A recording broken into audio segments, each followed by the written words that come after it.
Hi everyone, we're back. I'm gonna turn this off because we don't have time anymore.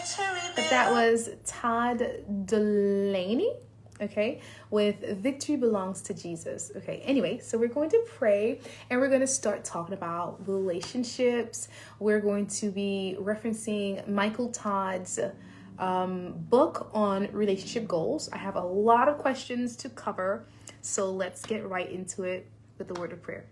Dear Heavenly Father, thank you so much for the opportunity to come on live to speak on your behalf as it relates to relationship goals.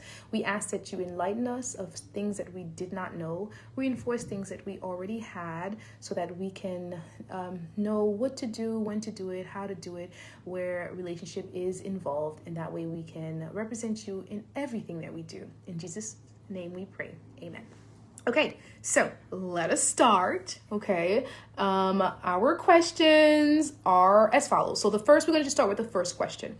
The first question is, how important is it to work on yourself before getting into a serious relationship and marriage, okay? So is it important for you to work on you, right? For you to work on you being single, right? Like getting your education, learning how to cook. Like, is it important to work on you, right? And obviously, yes, it is, right? Because the idea is when you get married, you're going to be a whole person, and that person is going to be a whole person. And then two whole people are going to come together to make one person with God in the mix, which is like in the book, it talks about 1 + 1 + 1 = 1, right? The one being you, the other one being the other person, the other one being God, and then the equals of one is the relationship, the wedding, the family, the marriage, right? So it takes a whole individual to join to another whole individual, which means you can't come in a relationship not knowing who you are, not knowing what you like, not knowing about yourself, right? You have to be complete. You have to be a whole individual.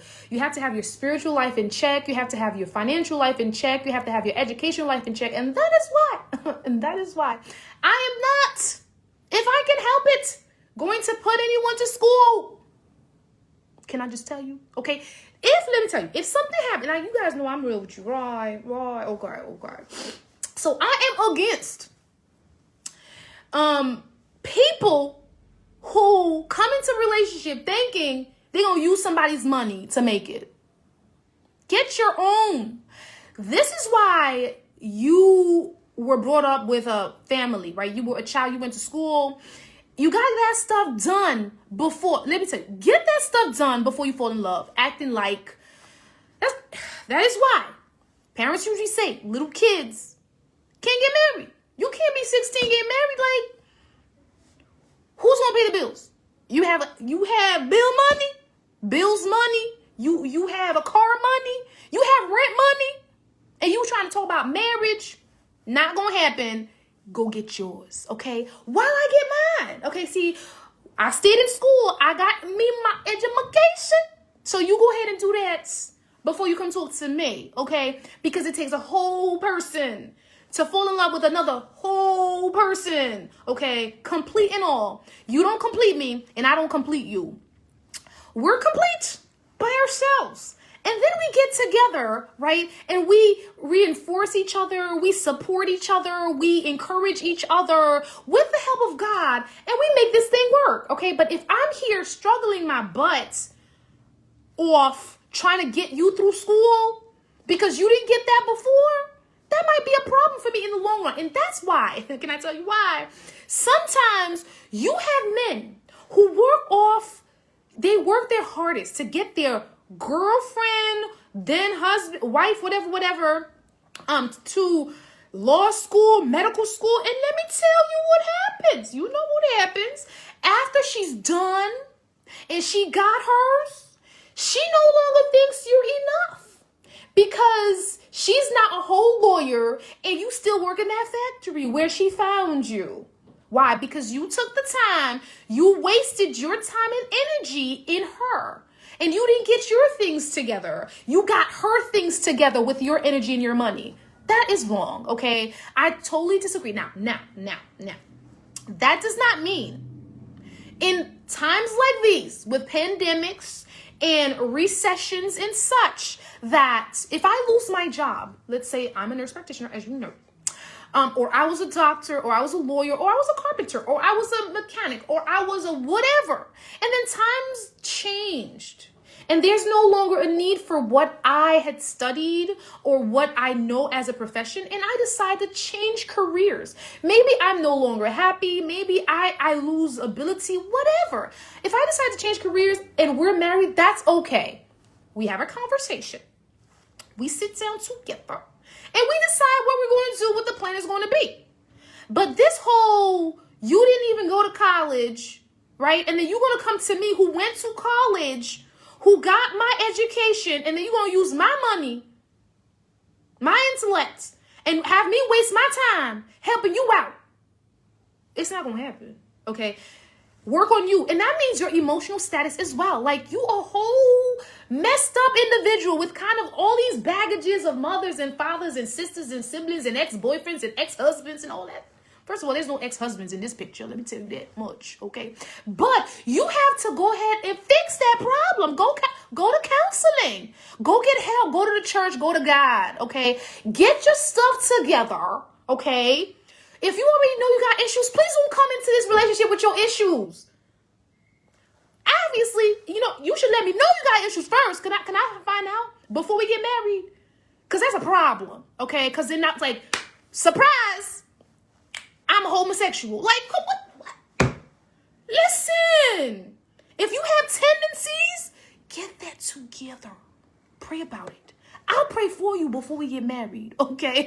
Let me show you where the counselor is, all right? I'll bring you to church, all right? But let's not talk about some serious marriage stuff. And you know you got problems, and you know you have issues. You know you have stalkers. You got women. Your little black book. They lined up trying to attack me.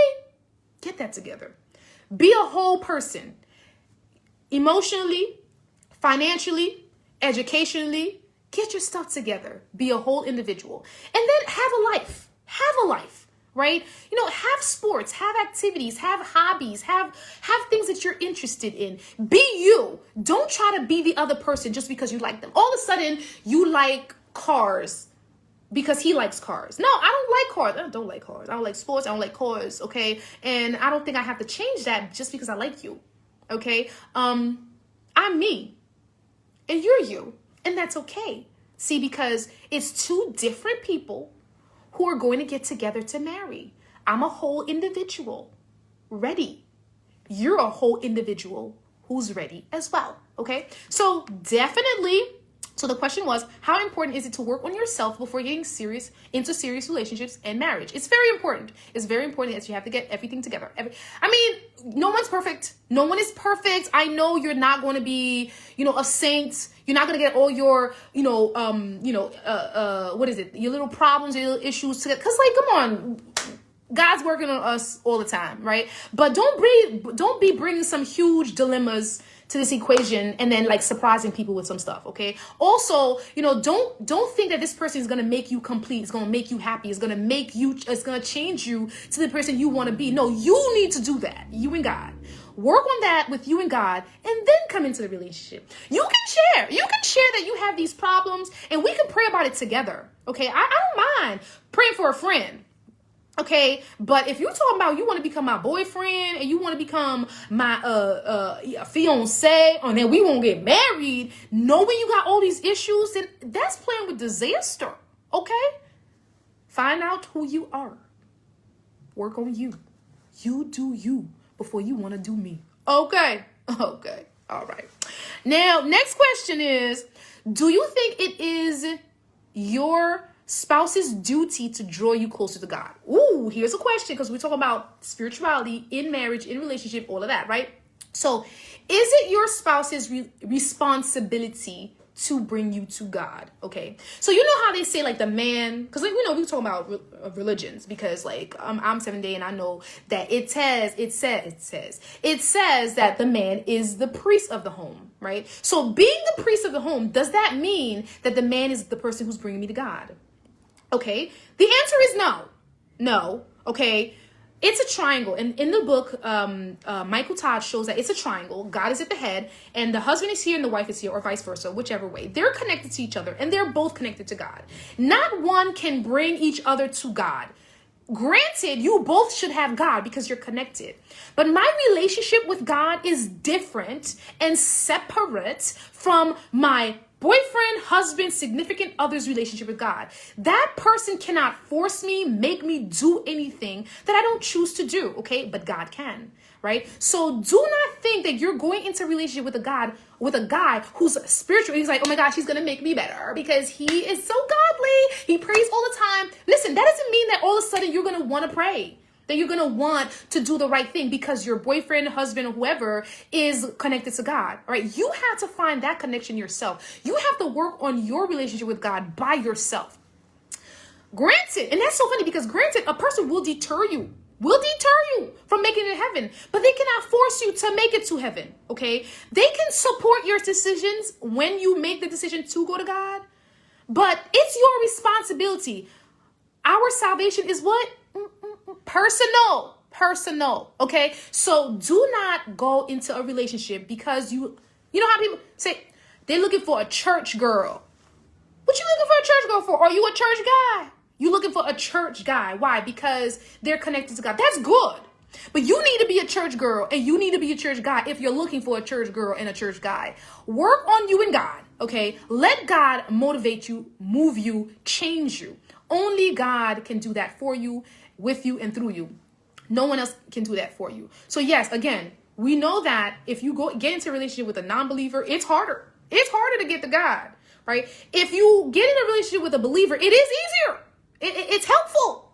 But they're not going to get you there. You have to get you there. So make sure you have your connection, your foundation, your stronghold in God first and foremost. Okay. Don't expect your husband to be the only praying warrior, the only praying person, the person who's calling for devotion, the person who's opening the Bible. Listen, you got to open that Bible too. Sometimes you got to say, honey, we forgot to pray. If he doesn't remember, you're not going to remember. If he doesn't say, you're not going to say it. Oh, because he didn't say it, we didn't do it. No, boo. All right. It's you together.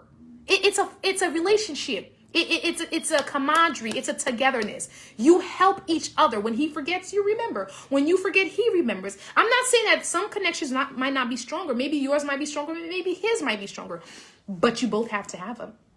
You have to have the connection. And you support each other. You're not going to force each other to do what the other person doesn't want. Okay? It doesn't work like that. And if you go into a relationship thinking that person's going to bring you to God, you are fooled.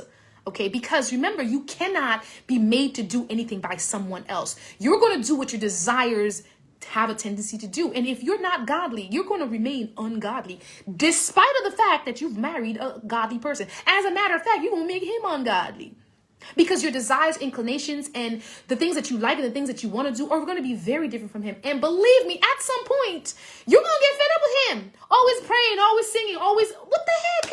Can we play some... I don't know what song, some reggae and some calypso and some, what's the Haitian thing? Compa, right? You're going to get tired of him because your spirit, your mind, your heart is not in it. All right. So yes, you need that. You need their support. You need their, the connection. You need them to have it, but you have to have it for yourself because they cannot bring you to God. You got to bring yourself there. Okay. Next question says, can a marriage be successful without sacrifices?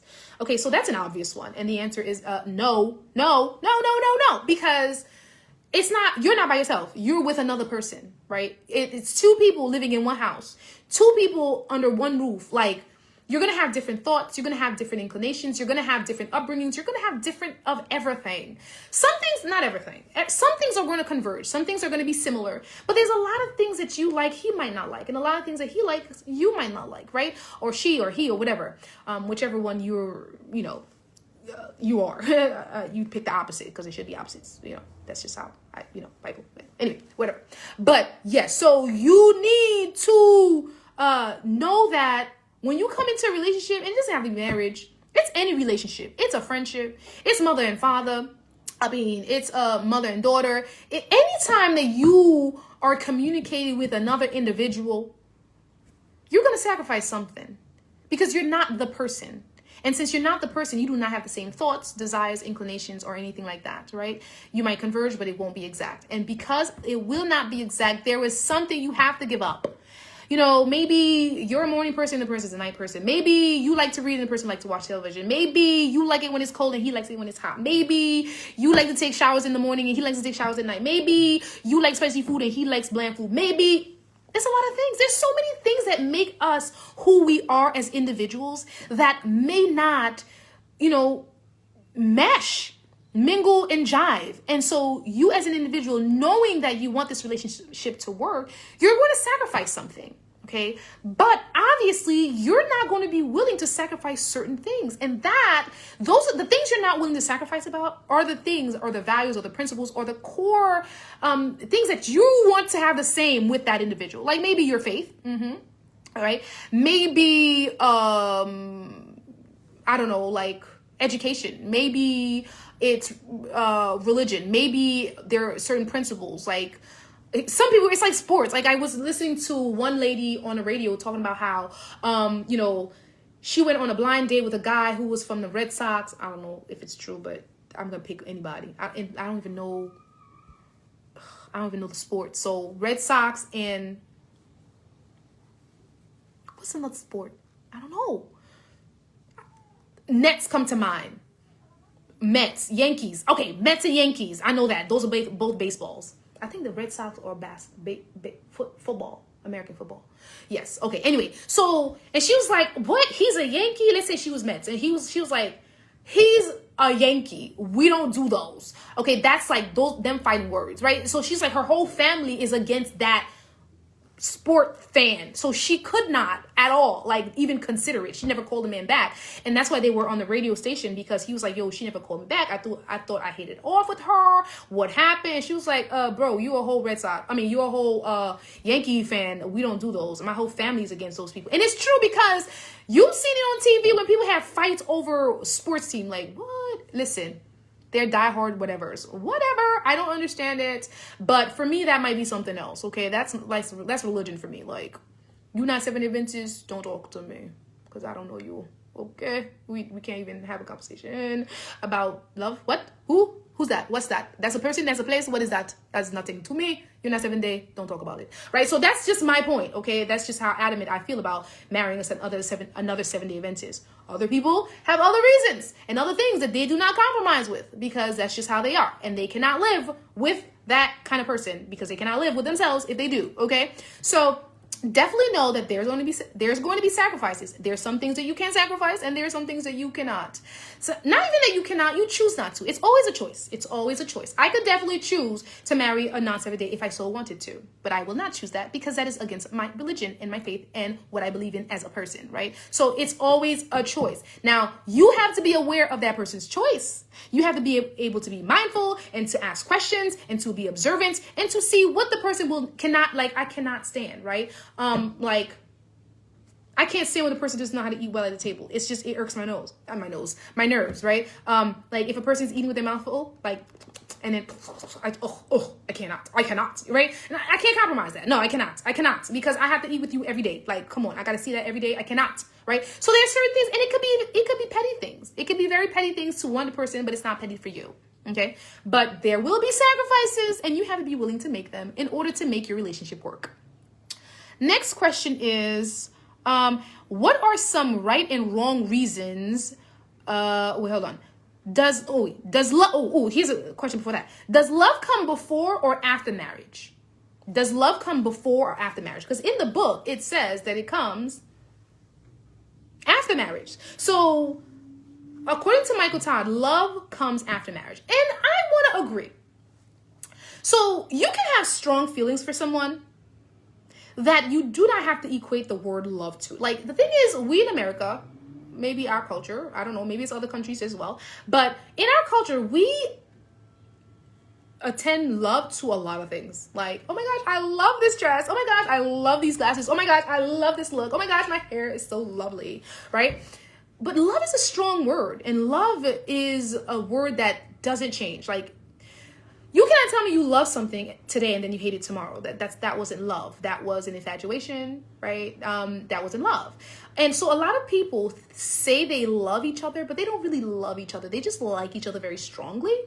They might be infatuated with each other, or they might lust after each other, right? But they don't really love each other, because love is charity. And if you were able to view one of my vlogs earlier this week or even this morning for Sabbath school, you would know that charity requires a lot in order for it to be effective, right? Many people do not have charity. Therefore, many people do not have love. So you cannot really truly say that you love someone that you don't even know, that you won't sacrifice for, that you don't understand fully. And the time when you truly know an individual is when you're married to them, right? You won't know how much you love a person until you're willing to like either die for them. How do you see them if they're nearing their deathbed, right? Like, what would you do when they lose their appeal, when they're no longer sexy, right? When they're not, when they're wrinkling, or they lose certain abilities, they lose that initial attraction that you had. Will you still love them, right? It's the same way with us and God. Like, do you love God only because he provides for you? Do you love God despite of everything? And that's what we have to learn about love, so that you can realize you truly cannot love someone before you become truly invested in them. And you see them in every color, every shade, every shape, every position possible in their walk of life, right? And so I totally agree that, love comes after marriage, because that's when you truly understand and know the person well, right? Not to say that you do not have certain glimpse of it when you are dating, or when you're courting, or when you're falling in love, right? You're not there yet, but you're getting there. There can be aspects of it that you see before the marriage, but truly the full-blown love is seen after marriage. And that's important to know, because then there's a lot of things you won't do before marriage, right? You won't have sex before marriage if you know love comes after marriage. Because right now I just have this strong like to this person. I might not have this feeling after seeing a couple of their attitudes, or a couple of their actions, or I don't know. But once I'm married, we're stuck. And so then I better love you, right? We better learn about each other. So I learn to love what I see, right? But definitely I tend to agree that love should come after marriage, even though you definitely can have strong affections towards a person and things like that.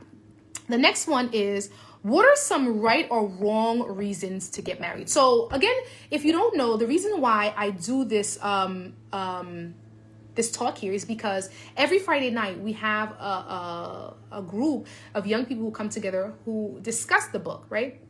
So one of those talks we had, last time we had the talk, one of the questions what a young lady asked was, I'm a little younger than a lot of you, and I hear you guys talking about all these things that you should look for in marriage or whatever. Okay, so like, what are some good reasons to get married, and what are some bad reasons? And that's where this question came from, right? So one of the good reasons I would say to get married is, you're a complete individual, and you are looking for another complete individual, so that you can have, someone to, continue with your life. So it's not because you necessarily lack anything and you want them to fulfill it, or to make it happen, but you want someone to share your life with. Like I feel like I'm a great individual. I really do. I really do.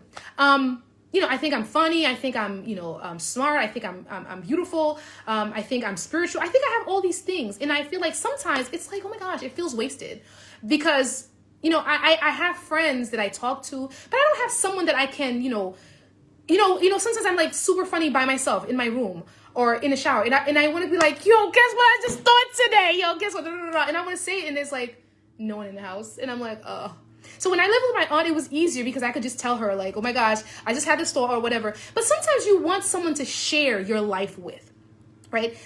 The reason Adam thought that he needed someone was because he was a whole Adam. He was complete. He was gifted. He had everything that he needed, but he wanted a companion. He wanted someone like himself who can relate to him, to what he feels, to what he sees, to what he can talk and laugh and speak with. And that, I believe, is the best reason to want to marry someone. Okay, so which means one of the reasons that you should not marry is because I want a child. That is not a reason to marry. If you want a child, adopt one. If you want a child, go find a sister, your sister's kids, and help them out, or go become a teacher, You're gonna have a lot of kids then. You know what I'm saying? Like, that's not a reason. That's not a reason because you want to produce. Okay. Another reason is because you want to have sex. That's not a reason. You need to ask God to put that thing in the freezer because that's not a reason. Because you're not even considering the person. You're just considering a feeling, which means you could have that feeling with just anybody. And there's no selection in that, right? Because any man can make you feel and can have sex with you. And that is not the reason for marriage. It's not about just any man. It's about the man, the one. Any woman can satisfy that pleasure. So that's not a reason. So sex is not a reason. Children are not reasons. Financial stability is not a reason either, right? I don't know what life may bring. I don't know, I might not be able to support myself. That's selfish. That's stealing. That's leeching. You know what I mean? Like, you cannot rely on another person's things. Make your own. Support yourself. Build a fund or create a fund or open a fund or I don't know, buy CDs or work harder. Do something different other than go get married so that you can get a man who's going to support you. You need to support yourself.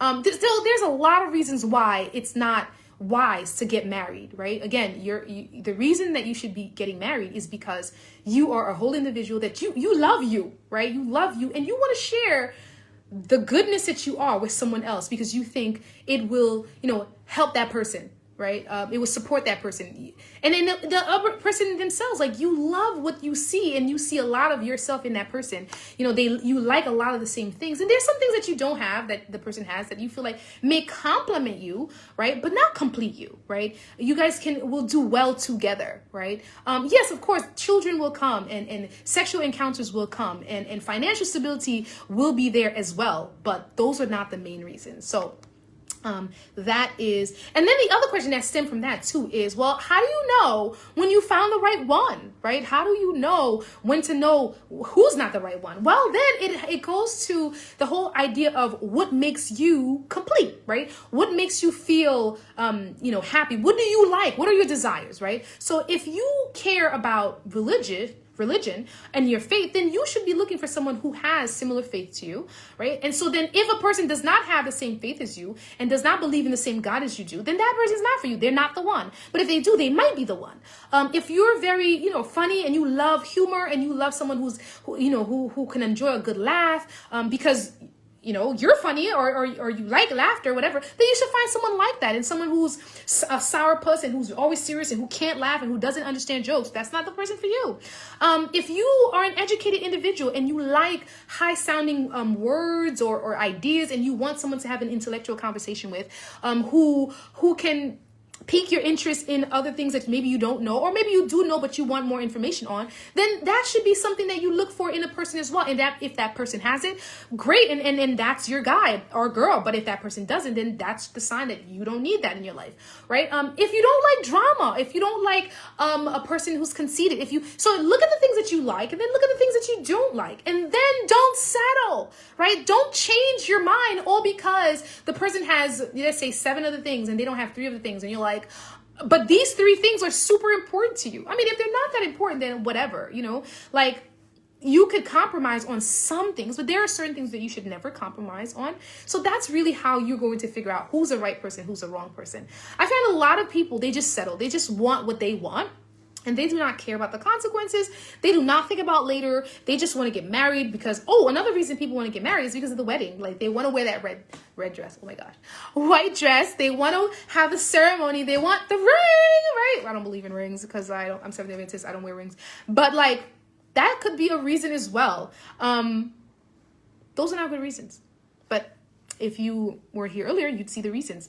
Okay, next question is, what are some right and wrong reasons to have children? So that's another thing that Michael Todd spoke about, Pastor Michael Todd spoke about in his book, how children can be affected with because of poor marriages and divorce and whatever. And so one of the questions is, what are some good reasons to have kids? Well, again, to me, a very good reason to have children once you're married, obviously you must be married, but is because, both of you have agreed on it, right? And second of all, both of you feel like you have something to offer and you want to pass it on to a next a little you, right? Like you have to like you enough that you want to see a piece of you out there, right? Like otherwise, if you're a horrible person and you're just super mean and just negative, you have to realize that part of you is going to be in that child. So, you know, a lot of parents, they get so angry at their kids and they hate, you know, raising kids, whatever, because you just produce another you.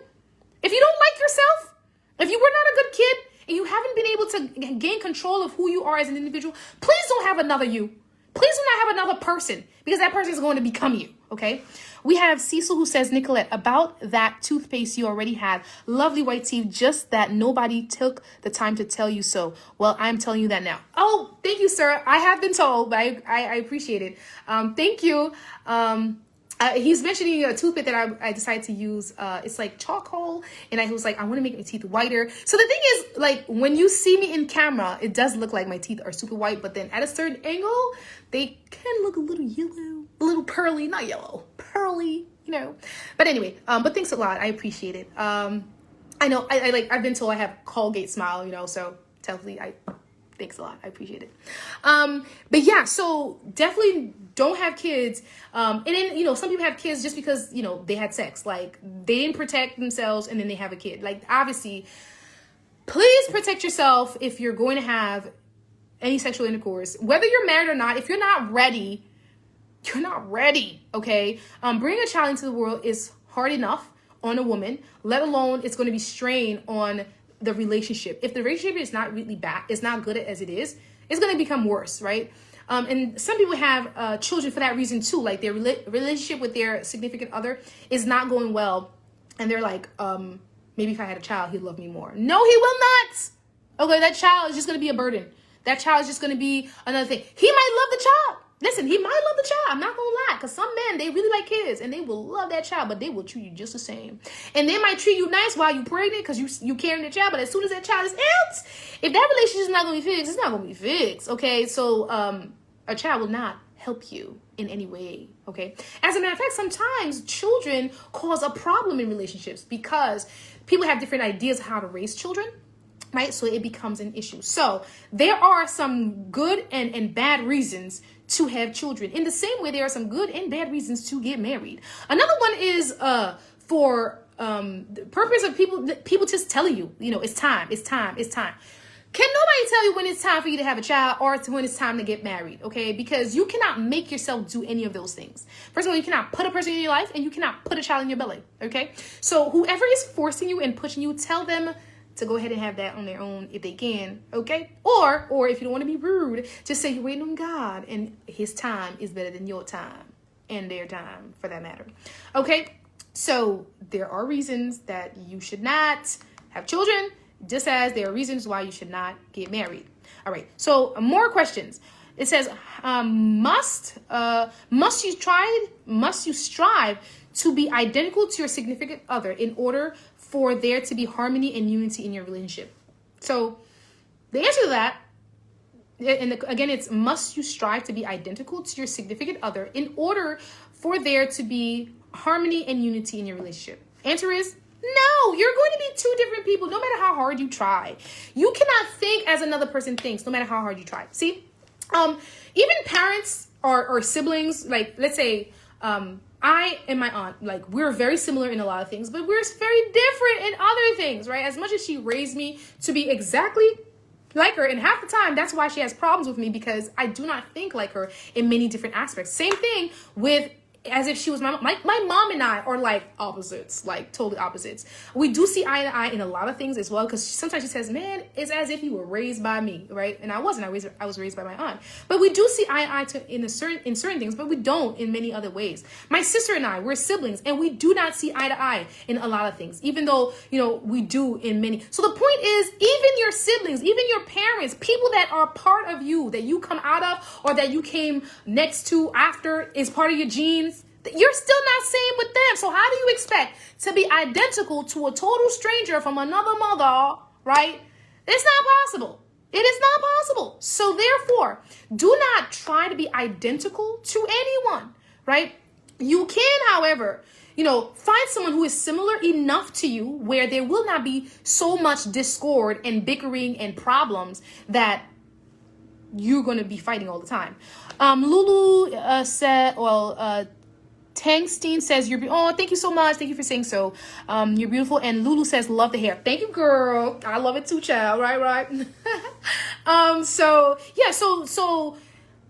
it's always good, when they say not to be unequally yoked, it's always good to find someone who is very similar to you, especially religion-wise, principle-wise, values-wise, definitely. But you're always going to find there are certain things that are different because you're different people. So you just have to learn to live with those differences. Learn to compromise. That is what relationships are about. Sacrifice. Remember, that's one of the first things we started talking about. Having charity. One of the biggest problems why people are having so much divorce is because people do not have charity, right?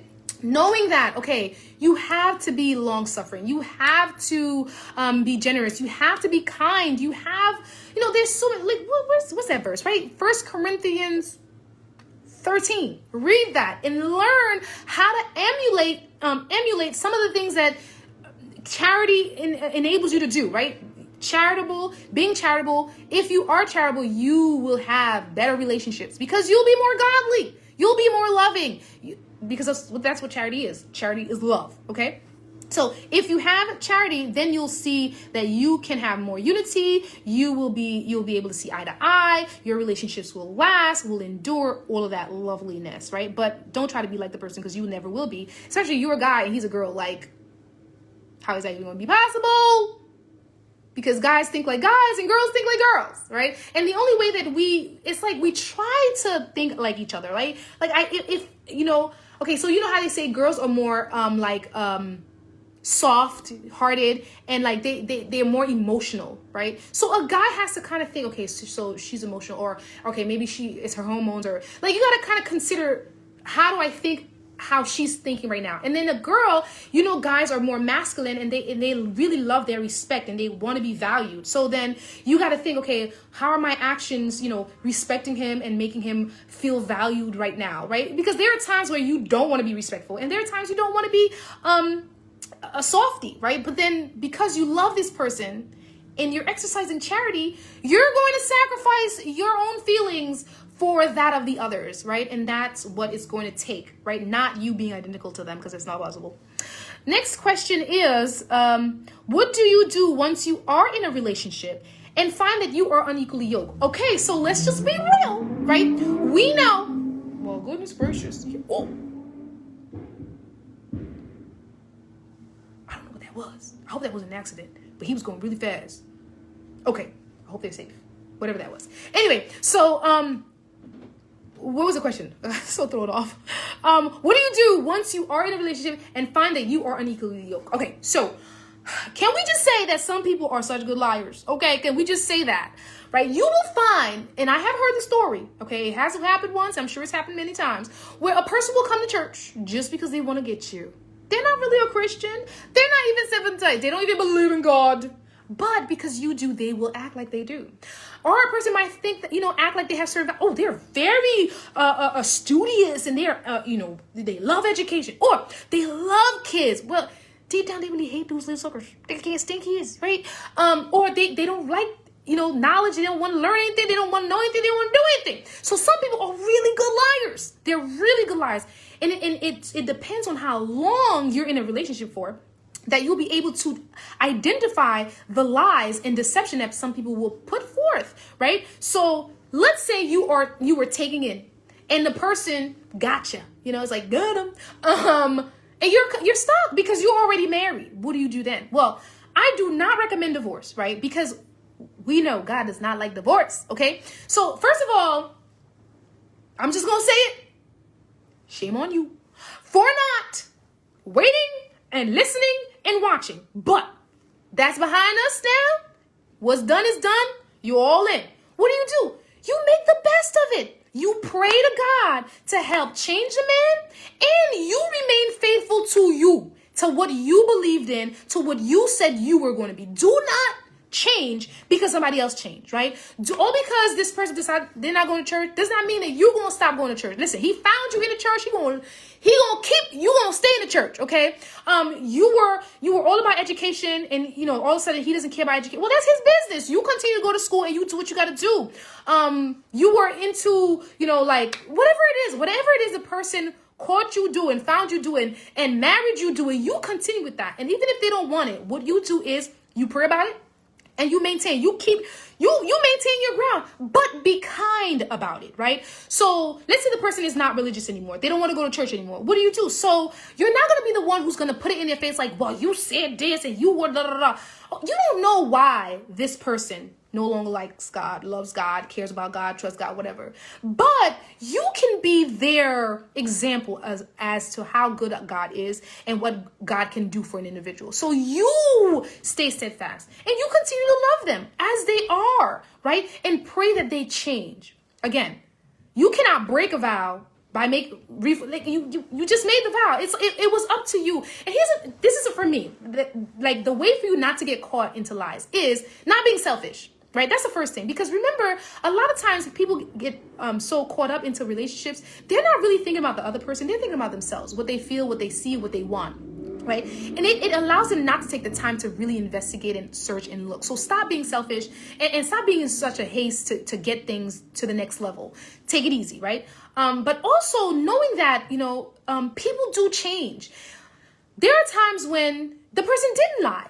The person really did love God, or the person really was educated, or the person really was what they said they were. But then life happens. Look at this pandemic, right? There's so many things that is happening that is causing people to change their ideas, their thoughts, their everything. So if that happens, you have to realize that, listen, this is what the person has become, and it might not be their fault. It might be a choice. It might be life, whatever, but you are there to support them as best as you can in the way that you can, with love, with understanding, and with patience, right? You can win them back. One of the stories that Michael Todd introduced was, he said that this guy and this woman fell in love. They both believed in mostly the same things. They both were like in the military. And because of experience or whatever, the husband started not to believe in God anymore, not to have the same values, and started, doing other things that he shouldn't have done, right? Now, he hadn't lied. He did believe in those things, but life changed, maybe because he was angry, maybe he was embittered, maybe he was jaded, whatever it is. So what he said was the woman stuck by his side as much as she could. I think she eventually did separate from him, but then, she did kept reaching out to him, asking how he was or whatever. See, the thing is, you don't want to stay and get hurt to a point where they physically abuse you, right? But you want to be, you do not want to be the reason why the person gets off on the far edge, right? Let them be their own reason, right? But don't give them a reason or a purpose or any reason to continue is what I'm trying to say.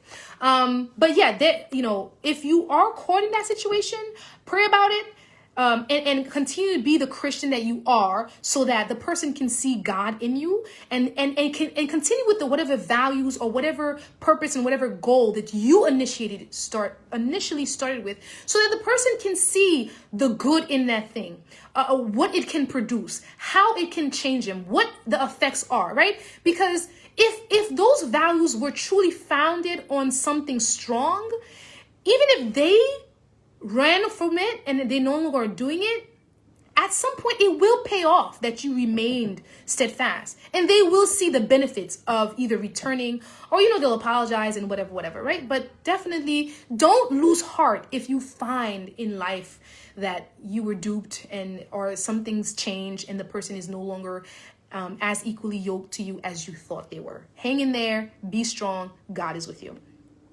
The next question is, what are God's feelings on divorce? So this is one of the things that I did not agree with Michael Todd, because when he was speaking, he also mentioned, well, if you are already divorced, well, make sure your next one is better. There's no next one. That's not what God said. God said the only next marriage is if the person dies, but there's no next one if there's a divorce, right? Once there's a divorce, there's singlehood for the rest of your life until that other body is dead. Okay, I'm just letting you know, it's not I said it, it is the Lord, not me, but the Lord. Okay, so don't hate the messenger. the point though is God hates divorce. He's all about love. He's all about forgiveness. He's all about unity. He's all about camaraderie and family and growth, right? He doesn't want anything that has to do with separation, anything that has to do with hurting. And you guys know, like, honestly, there's only one couple that I've ever seen who divorced, who actually has a good relationship now. Well, I didn't know how they were when they were married because I didn't know them then. They're older than me. But seeing them, like, he kisses her, she kisses him. They hang out together. They talk together. They converse together. They're like, it's like, what the? Wow. So it is possible. It is possible to have a good relationship with a person you divorce. But that's not what God wants. God doesn't want people to have divorce because it is hurtful. And I'm sure before it came to a point where they are now cordial, there was some resentment and some pain and some suffering. Because remember, you were joined together and there was a lot of things that you did together. There's a lot of love shared. You had sexual encounters together. You had, children together sometimes. You go on trips together. You live together. You share bank accounts and stuff. All these things that once you separate, now you have to decide what you do with them. And then there's talk and then there's a shame. And I don't care what people say. Even in this day and age when divorce is okay, people still feel a little level of, what? She got divorced? Say word. Especially if you're religious, right? God forbid if you're a pastor. OMG. Oh my gosh, right? So like, I know of a pastor who divorced and I know he's such a good pastor, right? Like, I'm talking about dynamic, but I'm not gonna lie. The other day, somebody asked me to recommend him in pastor. I mentioned his name. I was like, but I heard he was divorced, so I don't know.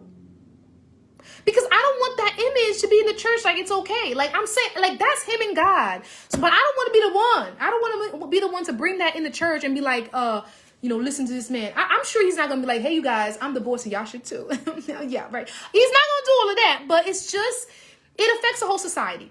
So as a whole, divorce is not seen well by God. He says he allows divorce only if the person cheats on you. And he said he allowed that only because of the hardness of our hearts, which means if he did not know that our hearts were not so hard, he would not even allow divorce for that. And I like the fact that Michael Todd mentioned that even in the face of adultery, you can forgive. And again, I'm not speaking from experience. Believe you me, I don't know anything about it. Never even had a boyfriend like that. Okay? But I do know that forgiveness is a choice. Forgiveness is a choice. As much as it hurts, you're the one who's deciding whether or not you're going to either return to that person, you're going to allow that person to speak to you, to talk to you, to allow, and usually people don't forgive because of that hurt. Like, how can you even go there? Why would you even do that? And the reason why people think that way is because they forget they themselves have sinned. You talking about how did the person cheat on you? Like, how many times you cheated on God? Like, let's just be real. Every time you sin, you cheat on God. Can we be real about this? Because there's only two spirits. There's only two entities out there. It's God and the devil.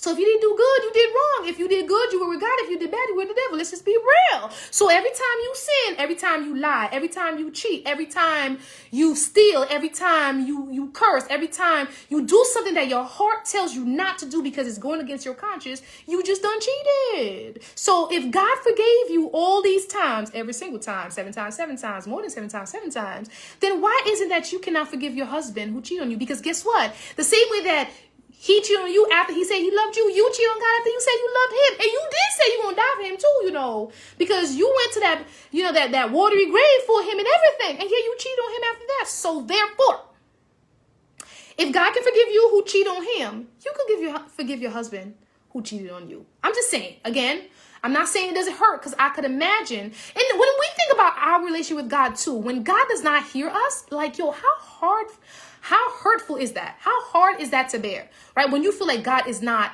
being loyal to you, right? Because like, you're like, I did all of this and I did all of that. And you going to play me like that, God? Yo, you going to let my kid die? You going to give me cancer, God? Yo, like what? You feel so like, yo, I don't think I want to be, I'm a divorce guy right now. Like, you feel that way and I get it, right? But realize you're not always good too. You're not always doing what's right. You're not always listening. You're not always coherent or doing, let's just be real. Okay, so that is my take on it. And this is what God says. God says he does not like divorce. He does not agree with it. He does not like it. He allows it because of the hardness of your heart. But if there was no hardness, it wouldn't be so. Okay, he wants unity. He wants family. So what are some reasons a person can or cannot divorce? So I kind of talked about it.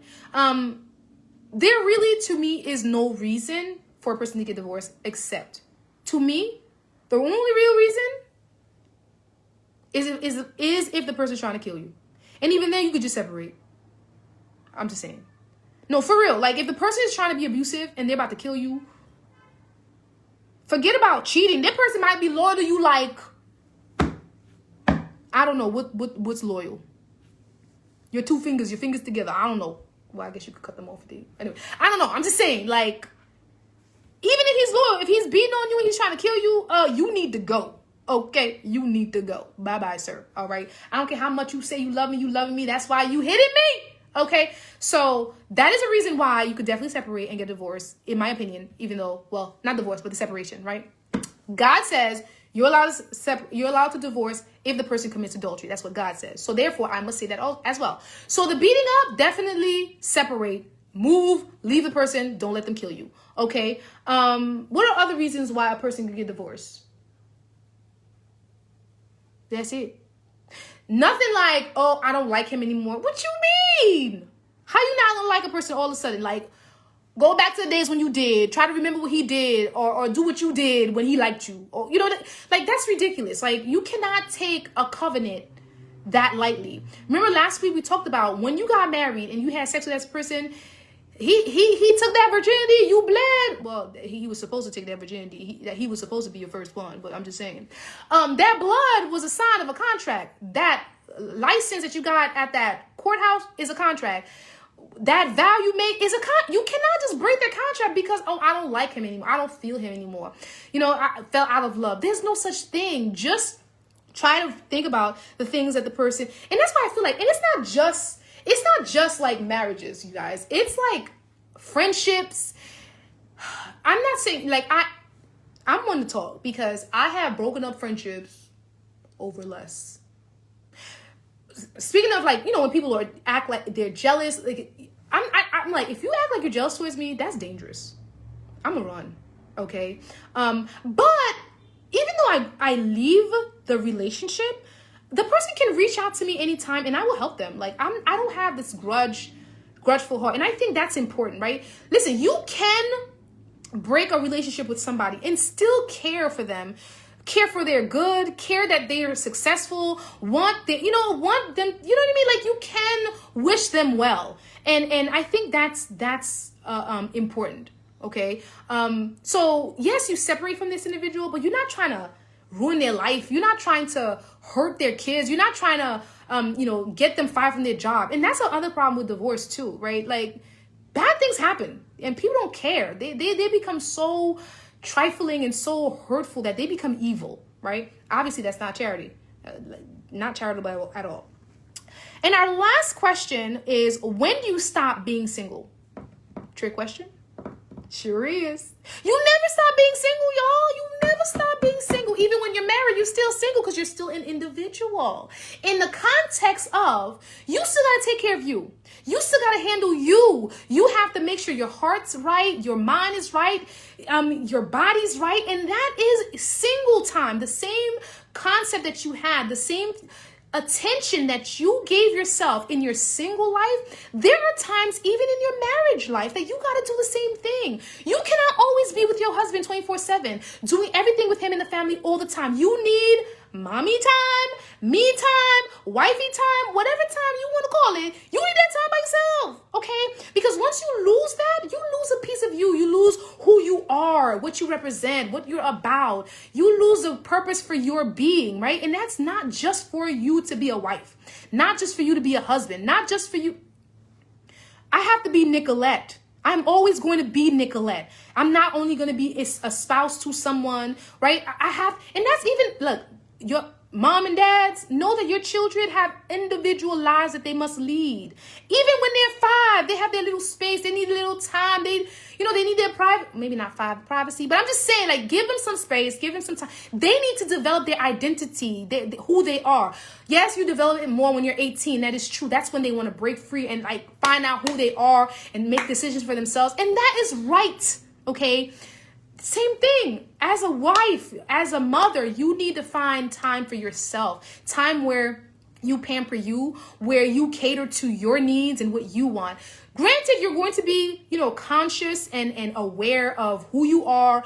Like, you can't be a married woman and you're going to go to the clubs and do whatever. I'm saying, like, that's just not my lifestyle, okay? And I hope that's not what you do as a Christian for your me time, okay? But I'm talking about going to the spa. I'm talking about, some little time aside where you drink your little shake or juice or a little ice cream, or you watch some TV by yourself, or you go out with your friends, or you go shopping, or you talk on the phone and it's just you talking on the phone and just being you without thinking about cooking and cleaning and having sex with your husband or pleasing your whoever, but you just want to please you. You just want you time. And that's even in friendships. Like, even if you have a friend, like, listen, you don't have to always constantly be with this friend. You need your time by yourself that you devote to you. You and God. How are you going to have you and God time? That is also going to happen when you're by yourself. Meditation. That might happen when you're by yourself. Exercise. That might happen when you're by yourself, right? These things you need in your life. So yes, you are never going to fully, completely be free of your singledom. You need that time and space because it is important to care for you. So those were the questions that I had. It is 4:02, barely made it. We are going to pray and we're going to end. I thank all of those who were watching and all those who shared. Cecil had said, wise words, Nicolette. Hope it is not wasted on some people. Oh, by the way, you have a lovely head of hair. Why, thank you, sir. Definitely. I hope a lot of people do hear and take the advice.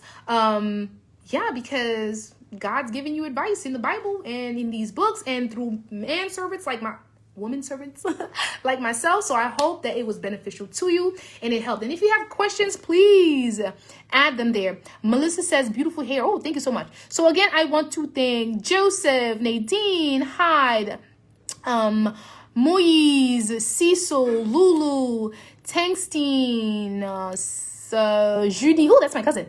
Darnell, Rose, Tyrone, and Melissa for joining and watching. And any of you who later on decide to watch and you want to share and talk about, what you think about the questions and some of the answers that you may have that could enlighten us, please do share. Let us pray.